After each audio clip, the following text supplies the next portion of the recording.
တော်ပြန်လဲဝေမျှပေးမှာတော့ longboard cross step ဖြစ်ပါတယ် step longboard cross step လေးကိုကျင့်ချင်နေဆိုရင်တော့ထုံးစံတိုင်းပဲ skate ကိုဒီလိုလဲလိုက်ပါဒီဘယ်လိုလုပ်လဲဆိုကျွန်တော်6ထောင်နဲ့အရင်ပြမယ်နော်ဒီလို skate ကိုဒီလိုစီးရဆိုရင် cross step ဆိုတာဒီ6ထောက်ကိုဒီလိုတွားရအောင်နော်တစ်စောင်းဒီလိုတွားရပုံစံလေးကိုပြောတာပါ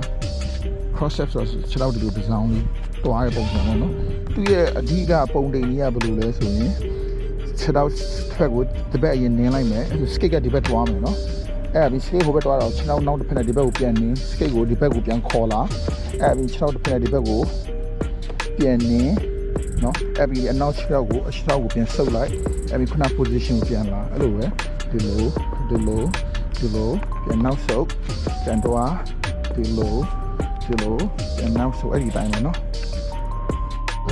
ကျွန်တော်6 position ကိုဒီလိုထားလိုက်ပါပြီအခုကျွန်တော်ဒီမှာရက်ပြန်ပုံပြီးတွေ့လိုက်မယ် cross step လုပ်ချင်တယ်ဆိုရင်6ထောက်ကိုဒီလိုအရင်လုပ်အဲ့ဒါဒီဘက်ဆောင်းသွားပြီ skate ကဒီဘက်တွားမယ်နော်ဆောင်းတဲ့ဘက်တွားမယ်ဆိုအနောက်က6တစ်ဖက်ဒီပြန်လာဒီဘက်ကိုပြန်ခေါ်ဒီဘက်ပြန်ဆောင်းသွားပြီဆိုနောက်တစ်ဖက်ကိုဒီမှာပြန်ထားတို့ပြန်နေပြီးနောက်ဒီ6ကိုအနောက်ဘက်ပြန်ဆုပ်လိုက်ဒီနည်းနည်းကဘူးလေလူတော့ပိုအဆင်ပြေမယ်နော်6ဒီလိုလုပ်တယ်ဒီဘက်ပြန်ခေါ်ဒီဘက်ပြန်တွားပြန်နောက်ဆုပ်ပြန်စဒီလိုနင်းပညာပဲပြန်တွားပြန်နောက်ဆုပ်အဲ့ဆိုတော့ balance ရပါနော်ကျွန်တော်စီးနေတဲ့တစ်ချက်လုပ်ပြမယ်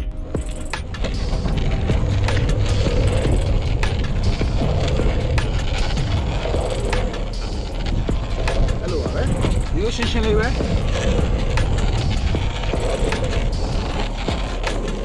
ခြေထောက်ကိုဘယ်ညာပဲလှုပ်လိုက်ရဆိုပေမဲ့လည်းဒီစီးသွားတဲ့ခါကျရင်အရင်အထာချပြီးလိုက်ကျွန်တော်စီးပြမယ်နော်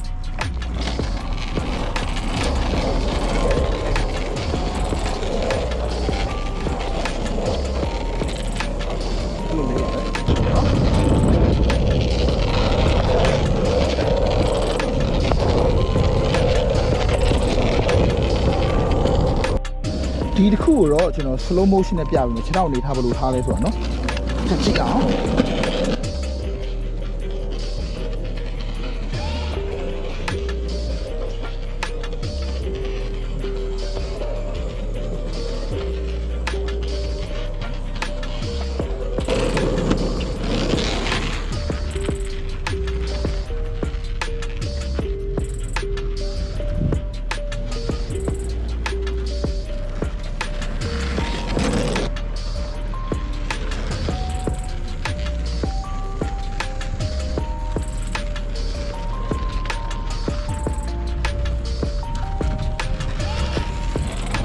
longboard cross step ဘေးကို